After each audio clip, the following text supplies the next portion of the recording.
May I come in, sir? Yes, please.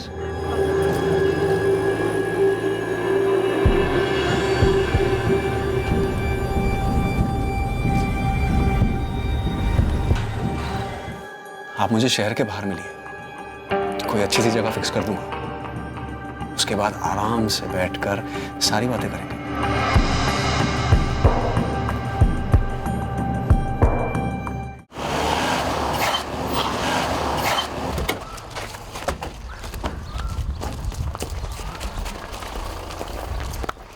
Crime scene Gandhi colony में मनोज गुप्ता का घर था। नजारा भयंकर था। यह जुर्म 14 मार्च 2017 की सुबह सुबह रिपोर्ट हुआ।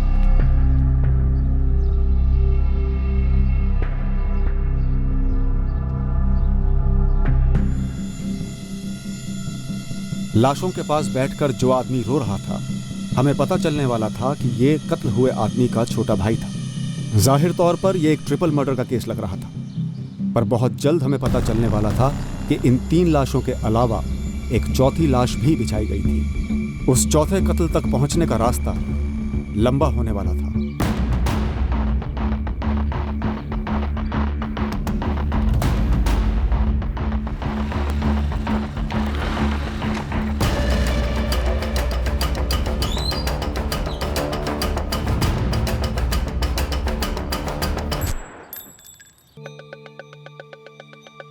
इंस्पेक्टर सत्येन चौधरी, आप पर पहला चार्ज ये है कि आपने मानव अधिकार समिति द्वारा भेजे गए आपके खिलाफ दर्जनों शिकायतों का एक भी जवाब नहीं दिया है। चार्ज नंबर 2, राजनीतिक रैली के दौरान बंदोबस्त ड्यूटी पर लापरवाही। चार्ज नंबर 3, सबसे गंभीर चार्ज, मॉलेस्टेशन और सेक्सुअल हैरेसमेंट का। एक महिला से आपने नौकरी के बदले सेक्स की मांग की और उसे मॉलेस्ट भी किया। अब मैं क्या कहूं सर, एक साथ इतने सारे केसेस का यूं अचानक से आ जाना साफ जाहिर होता है कोई साजिश है। सर, इसका ताल्लुक कहीं गांधी कॉलोनी के ट्रिपल मर्डर केस की इन्वेस्टिगेशन से तो नहीं? साफ साफ बोलो सत्येन, मुझ पे उंगली उठा रहे हो? नहीं सर, मैं सिर्फ पूछ रहा हूं। चार्जेस तुम्हारे खिलाफ है, तुम्हें ज्यादा मालूम होना चाहिए। चार्जेस बेबुनियाद हैं सर। बेबुनियाद नहीं है। बंदोबस्त पे लापरवाही और ह्यूमन राइट्स वगैरह के चार्जेस से तो मैं निकलवा सकता हूं और निकलवाऊंगा, लेकिन ये मॉलेस्टेशन चार्ज। लेकिन सर, सत्यन, मेरे पास कोई दूसरा ऑप्शन नहीं है। मुझे ये केस इंक्वायरी कमेटी को रेफर करना होगा। इंडिपेंडेंट इंक्वायरी होगी, सफाई सबूत जो देना है वहां देना।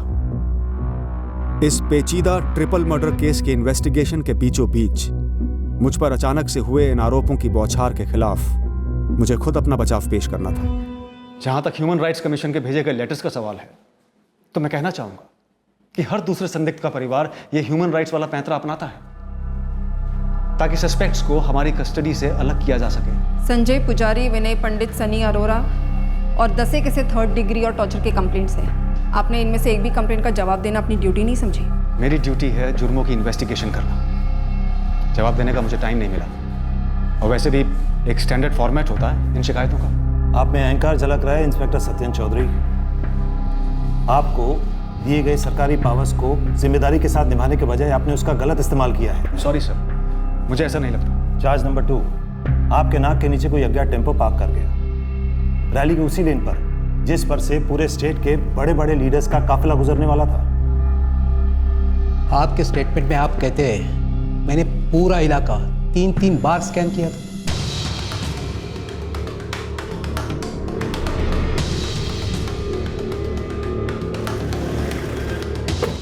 ये टेम्पो है सर। कैसे पहुंचा यहाँ पे? मुझे नहीं पता सर, यहाँ कैसे आया। अंदर चेक किया? खाली है सर। Okay, copy. सर, मंत्री जी का काफिला एयरपोर्ट से रवाना हो चुका है। 10 मिनट में यहाँ से गुजरेगा। जल्दी से टेम्पो को एक तरफ धकेलते हैं।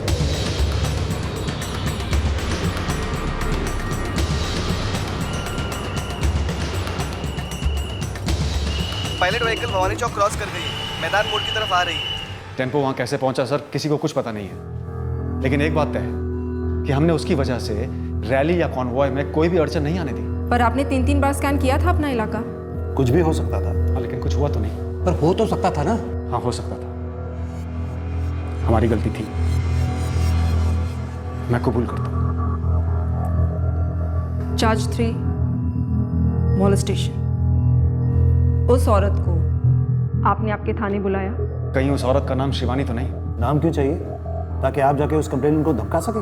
मैं इस मोलेस्टेशन के चार्ज का पूरी तरह से खंडन करता हूँ। और अगर ये वही औरत है शिवानी, तो मैं आपको बता दूं कि मैं इसे ठीक से जानता तक नहीं था। उसने एक नागरिक होने के नाते मदद के लिए फ़ोन किया और मैं एक पुलिस ऑफिसर के नाते उससे मिलने के लिए राजी हुआ। That's it.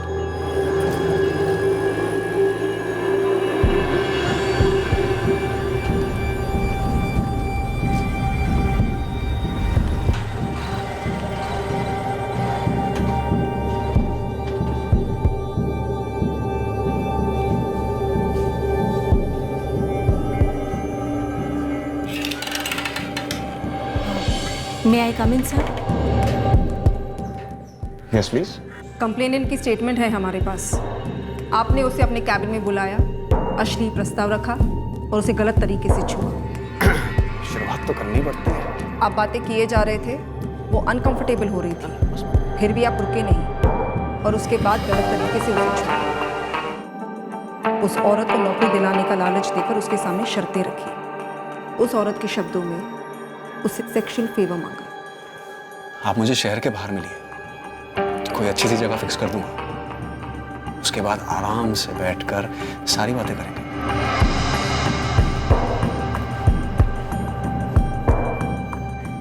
आप ही के थाने के कुछ गवाह हैं जिन्होंने ये स्टेटमेंट्स दी हैं कि जब वो औरत आपके कैबिन से निकली तब वो बिखरी हुई हालत में थी। इंस्पेक्टर, ऐसा कुछ हुआ ही नहीं। मेरे आज तक के सर्विस रिकॉर्ड में मेरे खिलाफ कभी कोई ऐसी कंप्लेंट दर्ज नहीं हुई है। हर चीज का फर्स्ट टाइम होता है। शायद आपके लिए फर्स्ट टाइम ना हो, लेकिन किसी औरत का आपके खिलाफ कंप्लेन करना फर्स्ट टाइम हुआ है। और मतलब क्या है आपका? वो औरत किसी खुफिया मकसद से ऐसा कर रही है? पूरी संभावना है। क्यों संभावना है? एक्सप्लेन कीजिए। देखिए, मैं उसकी कंप्लेंट की तहकीकात नहीं कर रहा हूँ। संभावना क्यों है मैं नहीं बता सकता। हाँ, इतना जरूर बता सकता हूँ कि ये खुफिया मकसद सिर्फ उस औरत का नहीं है। मतलब कोई आपको टारगेट कर रहा है? जी। कौन कर रहा है? अब क्यों?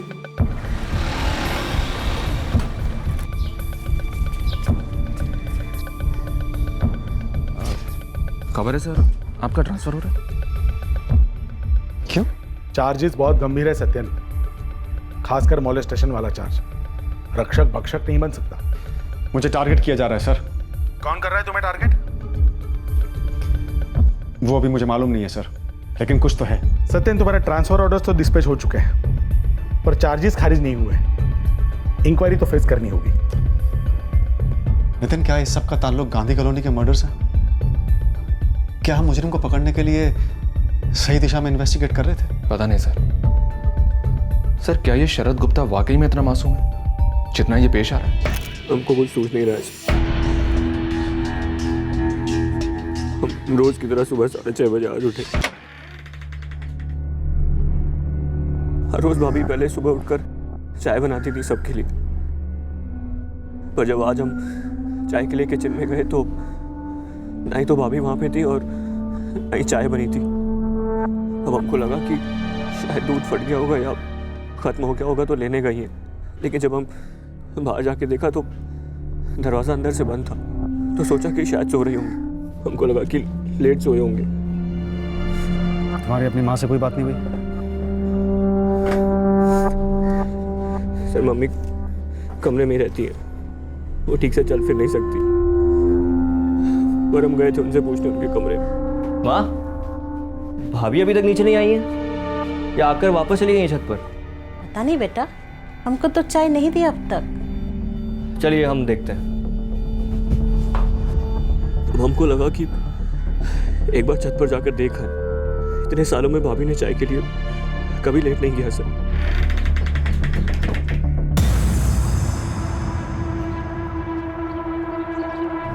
ये वहाँ कुछ बियर की बॉटल्स हैं, वो कल की हैं या उससे पहले की हैं? कल की होंगी शायद सर। मनोज भी अपने दोस्त राकेश के साथ बैठकर पिए थे। कहाँ मिलेगा राकेश अभी? आया है सर खबर सुनकर, यही नीचे हो।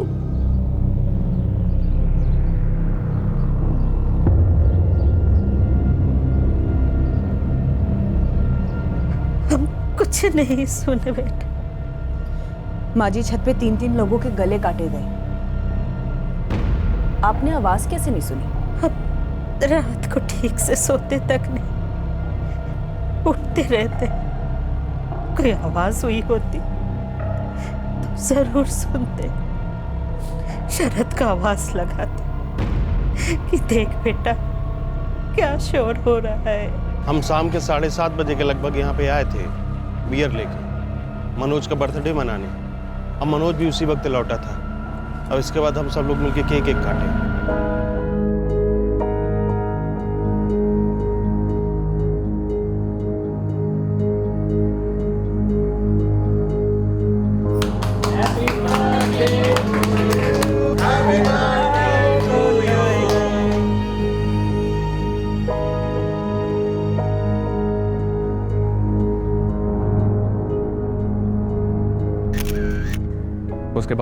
उसके बाद हम और मनोज यहाँ छत पर बैठकर बियर पी रहे थे, अब बातें कर रहे थे। नया साइट का ऑर्डर मिला है राकेश। क्या बात है, बधाई हो। कुछ 70 मजदूरों का रिक्वायरमेंट है। 70? इतने सारे जुगाड़ कैसे करो? करना पड़ेगा दोस्त, बड़ा कंस्ट्रक्शन है। और यार अब ना बड़ा गेम खेल। पी बाकी मस्त है। और सुना है ना भाभी ने स्पेशल खाना बनाया था, तो मनोज कहने लगा यहीं छत पे लगा दे। बाकी सभी ने नीचे ही खा लिया? माँ शिप्रा और हम यहीं खाना खाए थे सर रात में। फिर शिप्रा अपने पापा के पास छत पर चली गई और हम अपने कमरे में चले। तुम्हारे भैया भाभी और शिप्रा हमेशा छत पे सोते थे? नहीं, गर्मियों में से। तुम क्यों नहीं? माँ के लिए सर। उन्हें कभी भी जरूरत पड़ जाती है तो वो हमें आवाज लगा देती। ये राकेश क्या 10 बजे घर से निकला? हम देखे नहीं सर, हम सो रहे थे उस वक्त। 10 बजे निकले थे हम यहाँ से। शरद ने हमें बताया कि सुबह दरवाजा उसने अंदर से बंद देखा। तो तुम जब निकले तो दरवाजे पर कौन आया था?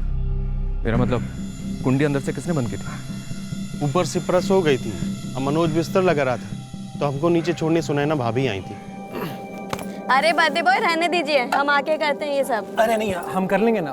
मनोज चलो हम निकलते हैं, कल मिलेंगे। हाँ ठीक है, गुड नाइट। सुनो ना, तुम जाके दरवाजा बंद कर दो, तुम्हारा नीचे वैसे भी कितना सारा काम बाकी है।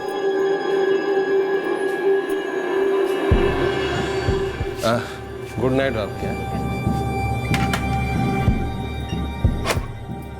चलिए। शरद 3 मर्डर हुए छत पर, एक भी आवाज नहीं हुई। सर ये तो हमें समझ में नहीं आ रहा कि तीनों में से किसी ने आवाज क्यों नहीं की। हमको कैसे कुछ पता नहीं चला सर। शरद तुम्हारी माँ भी यही कह रही कि उन्होंने कुछ नहीं सुना। वो रात को 12 बजे, फिर 1 बजे और फिर सुबह के 4 बजे उठी थी। शरद ये राकेश क्या सचमुच घर से निकला था? सर उस पर शक करने की हमारे पास कोई वजह नहीं।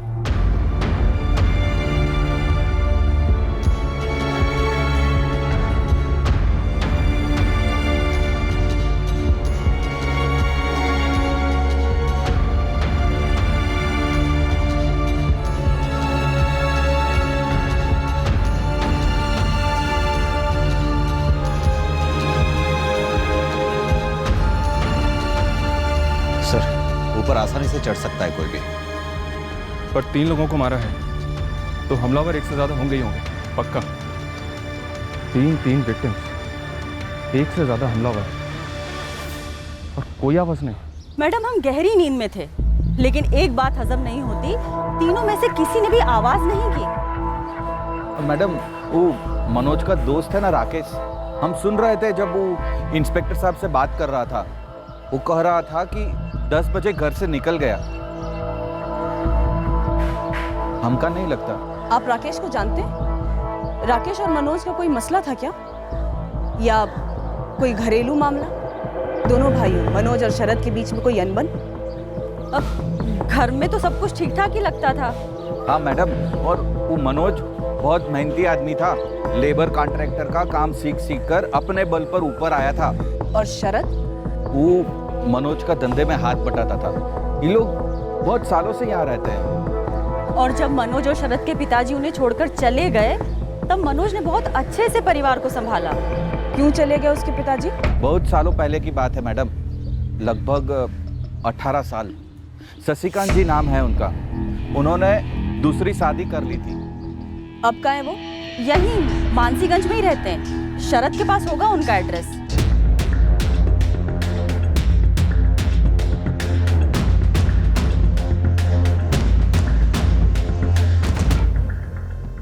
जब हम कह रहे 10 बजे हम निकल गए थे तो दोबारा से पूछने का क्या मतलब है सर? छुरा कहाँ छुपा है राकेश? हमने बहुत तलाशी ली, मिला नहीं। तुम भी तो रात भर मनोज के घर पे थे ना?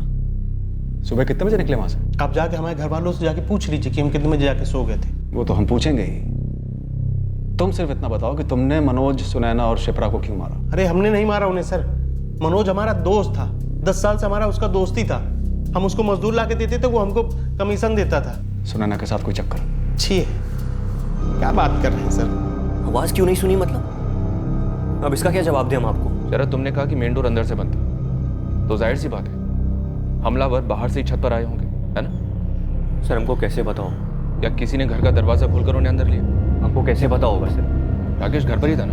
हाँ, हमने उसको भैया के साथ बियर लेकर छत पर जाते हुए देखा था। उसके बाद क्या हुआ हम नहीं जानते। शरद? तुम नहीं तो सिर्फ शरद ये कर सकता है। शरद और मनोज की कोई अनबन थी? जहां तक हमें पता है नहीं थी। तुम्हारी और शरद की कोई साठ गांठ थी? नहीं, ऐसा कुछ भी नहीं था सर। कुछ तो था जो उस घर की छत पर हुआ था, जिसका उस घर से ताल्लुक था। क्या माजरा था?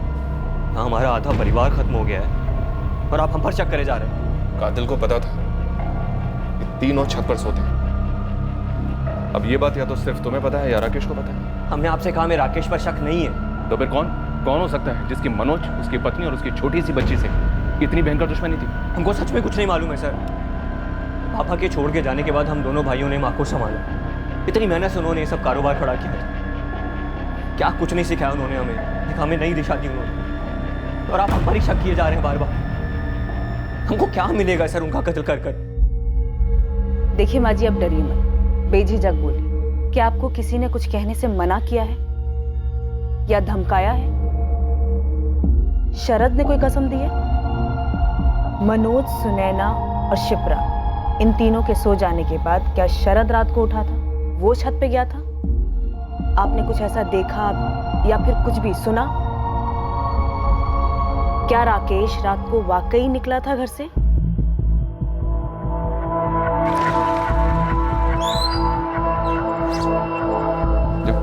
बोल गुरु। सर, सुपारी हत्या है तो एक ठोस वजह चाहिए कत्ल की, ताकि ठोस एंगल मिले टटोलने के लिए। फिलहाल 2 एंगल है हमारे पास, दोस्त राकेश और भाई शरद। राकेश हमारे रडार पर है, तू शरद का पीछा कर पा। डन है सर। देखिए, मनोज बिल्डिंग लाइन में लेबर कॉन्ट्रैक्टर था, कहीं वहीं से कुछ हुआ हो तो? हम उसके ऑफिस जा रहे हैं पता करने के लिए। एक बार मनोज की वाइफ सुनैना के मायके वालों से बात कीजिए ना, शायद उसने कभी अपने माँ बाप से कोई जिक्र किया हो। शशिकांत जी, अपनी पत्नी राधिका और दोनों बेटे मनोज और शरद को 18 साल पहले छोड़ के चले गए थे आप, क्यों? सर, राधिका और हम एक दूसरे के लिए बने ही नहीं थे। एक वक्त आया जब लगा कि बस बहुत हो गया और हम एक दूसरे से अलग हो गए। पर ऐसा नहीं था कि अपनी जिम्मेदारियों से अलग हुए थे। अपने दोनों बेटों के पढ़ाई लिखाई के लिए टाइम टू टाइम पैसे भेजा करते थे। कोई मनोज और उसके परिवार को क्यों खत्म करना चाहेगा? हम अपने दोनों बेटों के ज्यादा करीब तो नहीं रहे, पर सुनकर धक्का बैठा है। समझ में नहीं आ रहा है कि ये सब क्यों हुआ। जितना हम देखे सुने हैं, दोनों भाइयों के बीच बहुत ही प्रेम था, दोस्ती थी समझिए, और वो रिश्ता हमारे जाने के कारण और भी ज्यादा मजबूत हुआ था। शशिकांत जी, आपने मनोज की कोई मदद की उसका बिजनेस शुरू करने में? बिल्कुल नहीं सर, बल्कि हमको तो गर्व था कि अपने बलबूते उसने इतना बड़ा बिजनेस शुरू किया था। आपकी कोई जमीन है जो आपके जाने के बाद मनोज और शरद को मिलने वाली हो? जी नहीं। आप दोनों के अपने बच्चे हैं? जी हाँ, हमारा एक बेटा है बंटी, पर वो मनोज और शरद से कभी मिला ही नहीं, एक दूसरे की शक्ल तक नहीं देखी है। क्या करता है आपका बेटा? जी, वो हायर सेकेंडरी में है।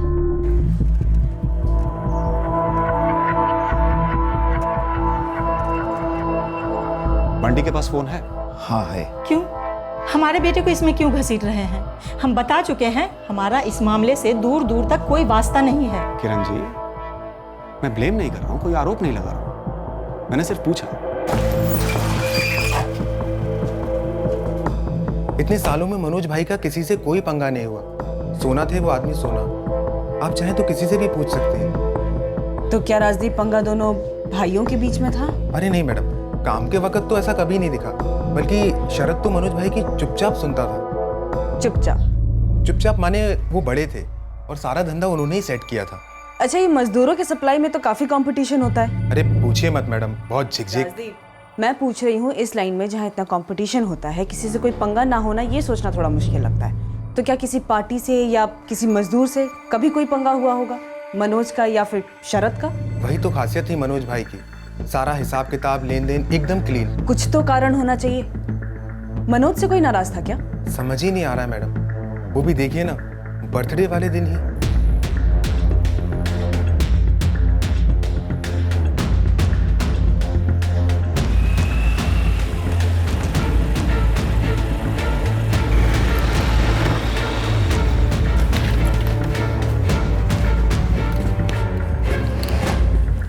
गुरु प्रशांत, छोटे बड़े सारे गिरोह टटोले हमने, किसी ने भी सुपारी नहीं उठाई इस मनोज और उसकी फैमिली की। बाहर के भी कुछ पंटरों से बात हुआ है, बाहर का कोई भी गैंग मेंबर मानसीगंज जाने की खबर नहीं। गुरु, हमें क्या लगता है ये जो कांड है वो किसी गलतफहमी में हुआ होगा। गलतफहमी में एक आदमी मारा जा सकता है, आदमी, औरत और बच्ची नो चांस। और गलतफहमी कैसी कि शरद को मारने आए और मनोज को मार गए? फिर तो भाई इस कांड की नस घर के भीतर ही है, उधर से ही कुछ हुआ होगा। क्या प्रोग्रेस है सचिन? ये न्यूज़ फ्रंट पेज से कब बढ़ेगी? कोशिश चल रही है सर, मोटिव हाथ नहीं लग रहा है। ये लूट और मर्डर वाला एंगल रूल आउट कर रखा है तुमने? सर 3 मर्डर हुए हैं और एक भी पैसा नहीं लूटा गया। एंगल वहीं फेल होता है सर। ये औरत सुने ना, उसका कोई लव अफेयर तलाशो। मेरी फीलिंग ये है कि कोई बाहर से नहीं आया। छत पे जाने का सबसे सेफ और खामोश तरीका है घर के अंदर की सीढ़ियाँ। इन सीढ़ियों को फॉलो करो सत्यन, तुम्हें सच तक पहुंचाएंगी। तुम्हारी अपनी माँ से कोई बात नहीं हुई? सर मम्मी कमरे में रहती है, वो ठीक से चल फिर नहीं सकती, तो हमको लगा कि एक बार छत पर जाकर देख लो। इतने सालों में भाभी ने चाय के लिए कभी लेट नहीं किया सर।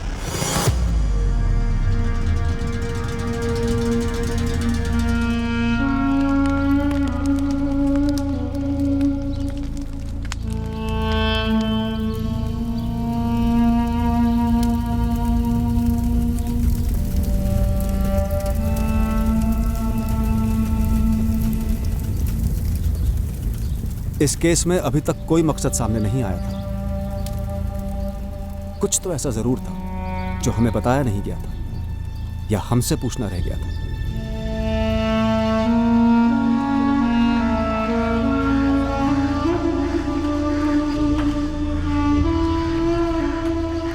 एक अतीत था इस केस का जिस तक हम पहुंचे ही नहीं थे, उस एंगल को छुआ ही नहीं था। छत पर सोने वाला परिवार नॉर्मली क्या करता?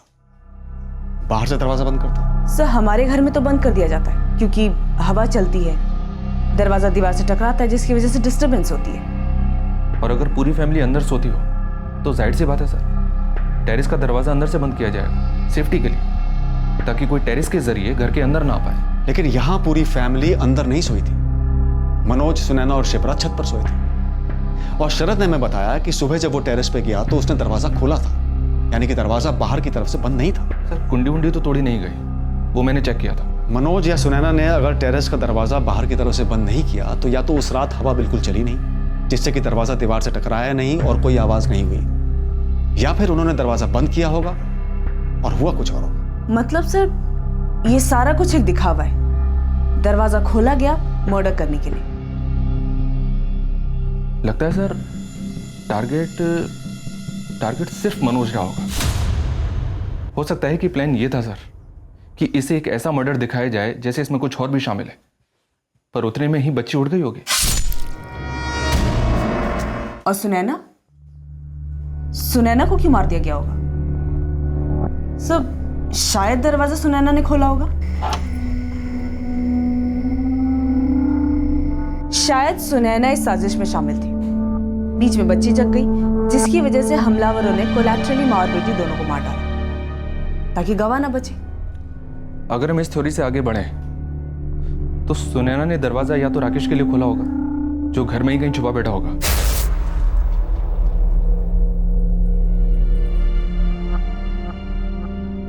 और अगर राकेश नहीं सर तो सुनैना ने दरवाजा शरद के लिए खोला होगा।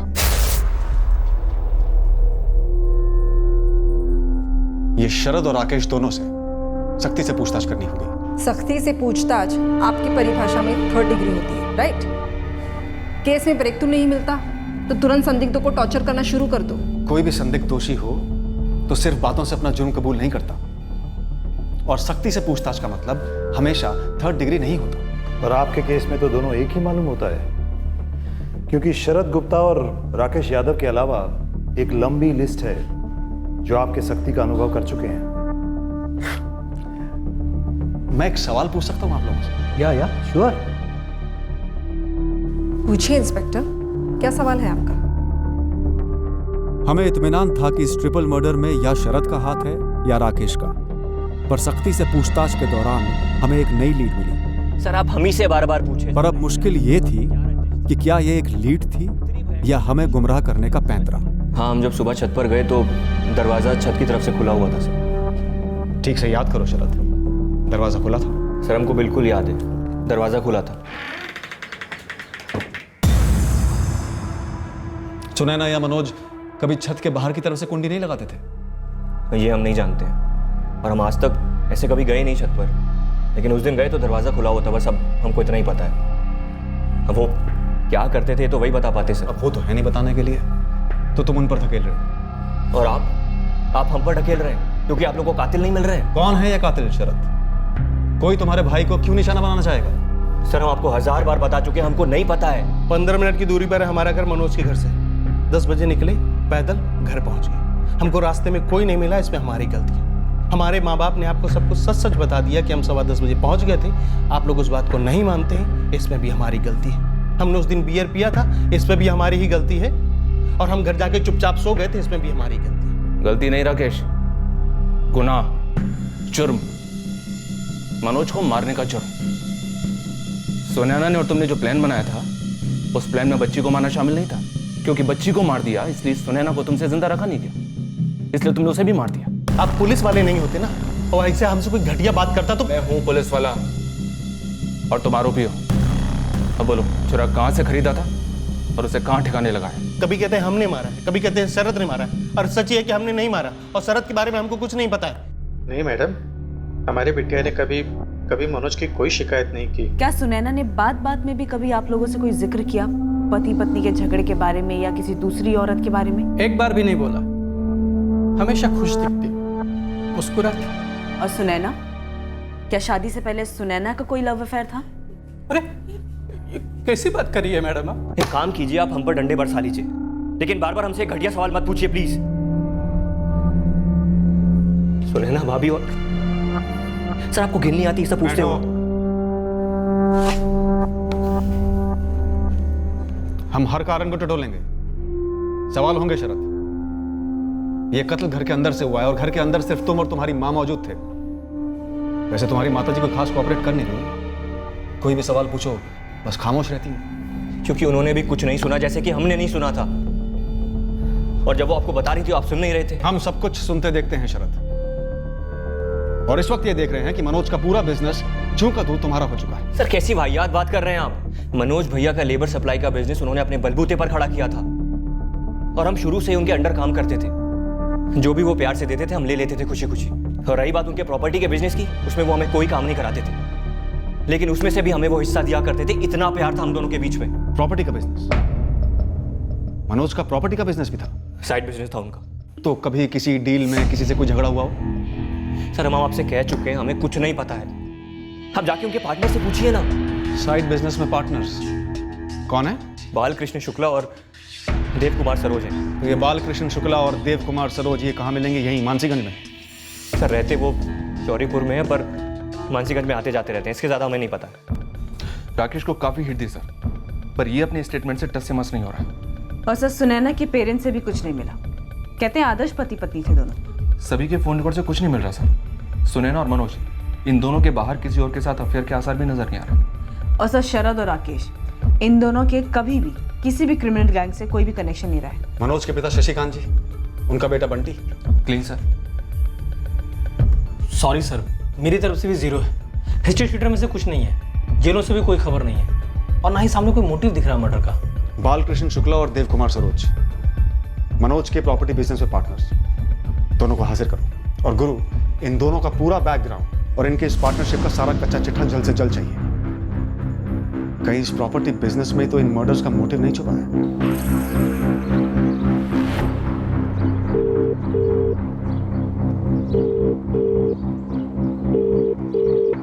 नमस्ते शरद जी।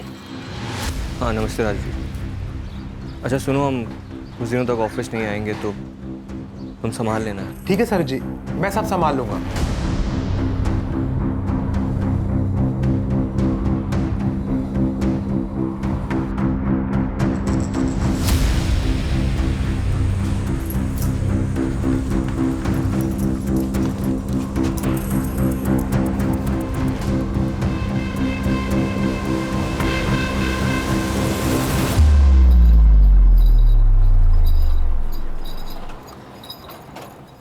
और चंदर, मेरे लिए क्या खबर लाया? वो दोनों बालकृष्ण शुक्ला और देवकुमार सरोज दोनों हाईवे स्पेशलिस्ट हैं। माने? वो दोनों हाईवे से लगकर छोटी छोटी ज़मीनें खरीदते हैं, फिर बड़ी बड़ी कंपनियों को उन्हें बड़े दामों पर बेचते हैं। और ऐसे ही किसी ज़मीन को लेकर मनोज और उनके बीच पंगा हुआ होगा। कुछ लोगों को कुरेदना पड़ेगा। जैसे ही कुछ पता चलता है आपका फ़ोन बजेगा। बात सही है सर। मनोज हमारा पार्टनर था, बहुत ही भला आदमी था। और उस भले आदमी का और उसकी पत्नी और उसकी बच्ची का कत्ल कर दिया गया। समझ भी नहीं आ रहा है कैसे। हमें भी समझ में नहीं आ रहा है कि इतना घूम घूम कर आने के बाद हमें पता चल रहा है कि मनोज का कोई प्रॉपर्टी का बिजनेस भी था जिसमें आप दोनों पार्टनर्स थे। प्रॉपर्टी का नाम सुनते ही लोगों के मन में अलग अलग ख्याल आते हैं। हम सिर्फ इतना कहेंगे कि हमारा काम बड़े ही कायदे से होता है। हिसाब बिल्कुल क्लियर था सर। हम सब मिलकर पैसा लगाकर जमीन खरीदते, दाम बढ़ जाता तो बेच देते, लागत के हिसाब से बराबर का मुनाफा बढ़ता सब पार्टनर के बीच, सब खुश। तो फिर राकेश कौन था? हमारा बिजनेस और पार्टनरशिप में तो कोई नहीं हिसाब। अब मनोज का लेबर वाला बिजनेस में कुछ हुआ हो या उसका और कोई बिजनेस में कुछ हाथ हो तो हम लोगों को कम से कम, हमको तो कुछ नहीं पता सर। मनोज के भाई शरद को जानते हो? नहीं, बस नाम सुना था मनोज से। ऐसा है ना सर कि हमारे प्रॉपर्टी बिजनेस में उसकी छोटी सी लागत थी। उसका मेन बिजनेस तो लेबर सप्लाई का था, जिसमें हमने मदद भी की थी उसकी हमारे चौरीपुर वाले प्रोजेक्ट में। तभी मुलाकात हुई थी उससे। ठीक है, तो शरद को नहीं जानते, लेकिन कभी मनोज के मुंह से उसके और शरद के बीच हुए किसी झगड़े या अनबन का कोई जिक्र सुना? शरद के बारे में कोई भी बात जो याद है तुम्हें?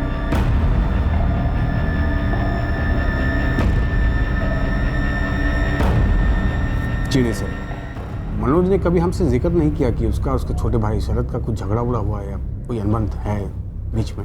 नहीं मैडम, इस ऑफिस में कभी प्रॉपर्टी वाले बिजनेस की बात नहीं होती थी। वो तो उनका साइड बिजनेस था ना। देखो राजदीप, हमें मनोज के मेन बिजनेस और पर्सनल लाइफ से कत्ल के मकसद के बारे में कुछ नहीं पता चला, तो हमें उस साइड बिजनेस के बारे में बता दो, शायद वहाँ से मकसद का कुछ इशारा मिले। देखिए, अगर आपको प्रॉपर्टी बिजनेस के बारे में जानकारी चाहिए तो वो आपको शरद दे सकता है, या फिर मनोज भाई के 3 पार्टनर। 3 नहीं, 2 पार्टनर्स राजदीप, बालकृष्ण शुक्ला और देव कुमार सरोज। अरे हाँ मैडम, अब तो 2 ही बचे हैं, एक तो अब इस दुनिया में रहा नहीं। मनोज के 3 पार्टनर्स थे? जी हाँ। तीसरे पार्टनर की मौत कब और कैसे हुई? मैडम, सुना था कोई हादसा हुआ था, लेकिन ज्यादा मालूम नहीं। 2 घंटे से बाल की खाल निकाल रहे हैं इस केस की, और तुमने ये बताना जरूरी नहीं समझा कि तुम्हारा एक और पार्टनर था जो अब इस दुनिया में नहीं है। नहीं दुनिया में तो क्या बताता सर। नवीन पटेल नाम था उसका, मनोज की तरफ फर्स्ट क्लास आदमी था। तो कैसे मारा गया? क्या हादसा हुआ था नवीन पटेल के साथ? हादसा मतलब वो नवीन पर फायरिंग हुई थी। मर्डर हुआ था तुम्हारे पार्टनर नवीन पटेल का, जैसे दूसरे पार्टनर मनोज गुप्ता का हुआ, और तुमने हमें बताना जरूरी नहीं समझा? दोनों के मर्डर में कोई लेना देना हो सकता था, ये बात हमको कैसे समझ में आता सर? समझ नहीं आता तो बताते, नहीं बताया मतलब छुपाया देव कुमार।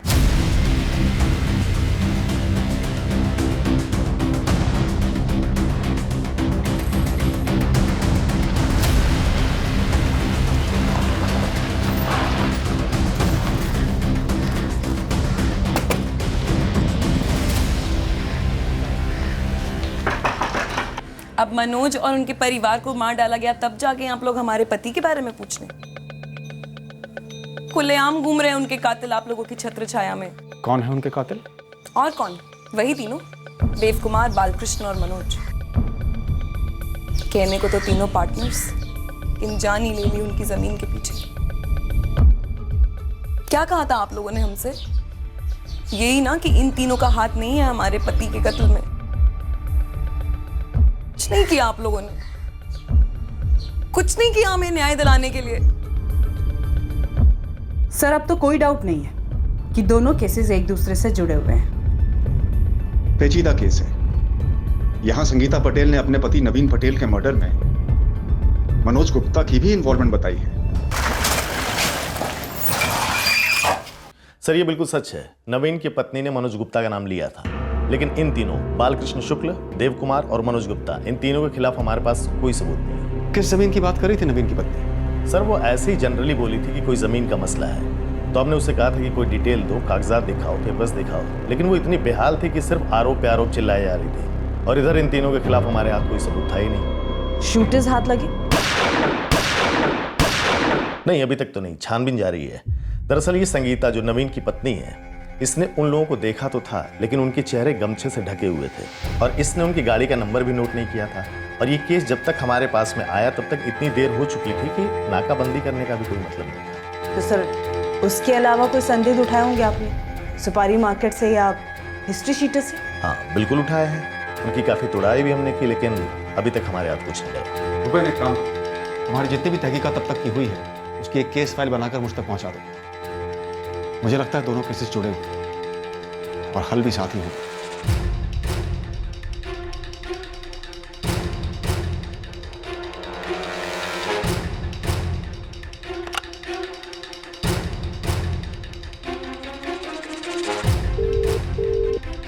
हेलो, हाँ पता नहीं कैसे, लेकिन इन लोगों को भनक तो लग गई।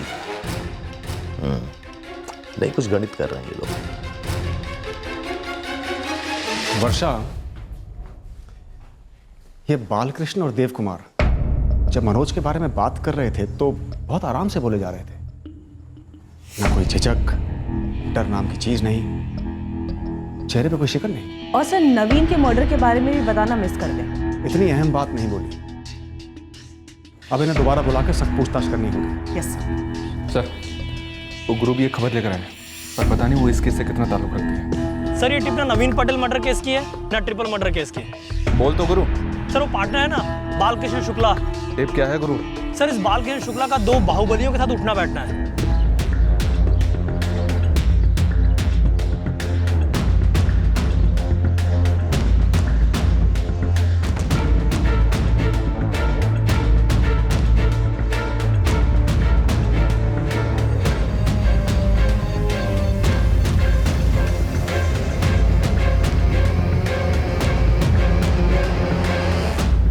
किशनलाल ठाकुर और प्रदीप कनौजिया दोनों भरतखेड़ी के बाहुबली हैं और दोनों वहीं से पूरे जिले को रिमोट कंट्रोल से ऑपरेट करते हैं। किशनलाल ठाकुर और प्रदीप कनौजिया, अगर इन दोनों बाहुबलियों का बालकृष्ण के साथ कनेक्शन है तो पूरे आसार हैं कि नवीन पटेल और मनोज और उसका परिवार इन्हीं दोनों बाहुबलियों के हाथों मारे गए होंगे। तो सर मोटिव क्या रहा होगा? सर मुझे तो अभी भी लग रहा है कि इसमें मनोज के भाई शरद का ही हाथ है। शरद मनोज और उसकी बीवी बच्ची को मारे तो समझ में भी आता है, लेकिन नवीन पटेल को शरद क्यों मारे? Jain sir, Gandhi colony triple murder case कहां तक पहुंचा सत्यन? सर एक तगड़ी लीड है। मनोज का एक बिजनेस पार्टनर नवीन पटेल 3 महीने पहले मारा गया था सीमापुर में। सत्यन, मेरे पास भी तुम्हारे लिए एक लीड है ट्रिपल मर्डर केस पर, जिसका नवीन पटेल मर्डर केस से कोई ताल्लुक नहीं है। क्या लीड है सर? राकेश यादव, विक्टिम मनोज गुप्ता का दोस्त। चलिए सर, उसे हमने 2 बार स्कैन किया है, कुछ नहीं मिला।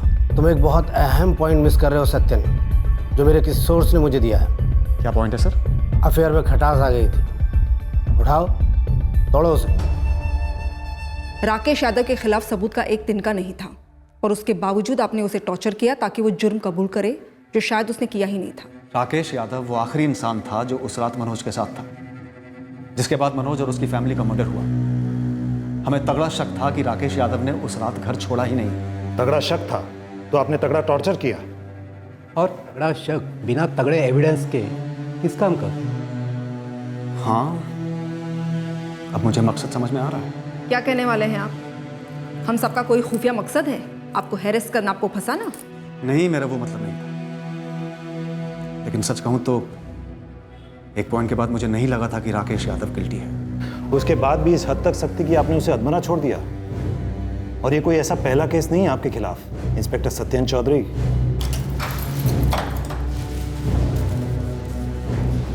Gandhi colony triple murder case में एक नाजुक अहम मोड़ आया था और उसी वक्त मेरा ट्रांसफर भी आ गया। मुझे साफ दिख रहा था कि हमारी इन्वेस्टिगेशन ने किसी बड़ी ताकत की दुखती रग पर उंगली रख दी थी। शायद मेरा हाथ असली मुजरिमों की गिरबान तक पहुंच रहा था, छुपे मकसद को बेनकाब करने वाला था। क्या यह सब किसी को बचाने के लिए किया जा रहा था?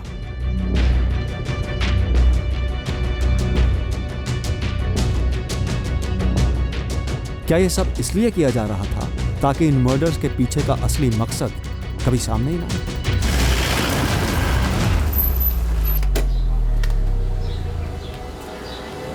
जिस दुखती रग पर मैंने उंगली रखी थी, उस रग को फिर से कोई दबाने वाला था, पर उसमें लगभग 1 साल लगने वाला था। मनोज और उसकी फैमिली की हत्या से किसको फायदा होने वाला था? क्या मनोज और उसके परिवार की हत्या उसके पार्टनर नवीन पटेल की हत्या से जुड़ी थी? वो कौन सी दुखती रग थी जो इस केस की बदौलत छिड़ गई थी? 2 बाहुबली, किशन लाल ठाकुर और प्रदीप कनौजिया, क्या उन दोनों का इन मर्डर से कोई ताल्लुक था? और अगर था तो क्या था? कल पेश करेंगे तहकीकात का वो हिस्सा जब केस ठंडा पड़ गया था और कैसे एक नए ऑफिसर के आने के बाद उसे फिर से जगाया गया और असली गुनहगारों तक पहुंचा गया।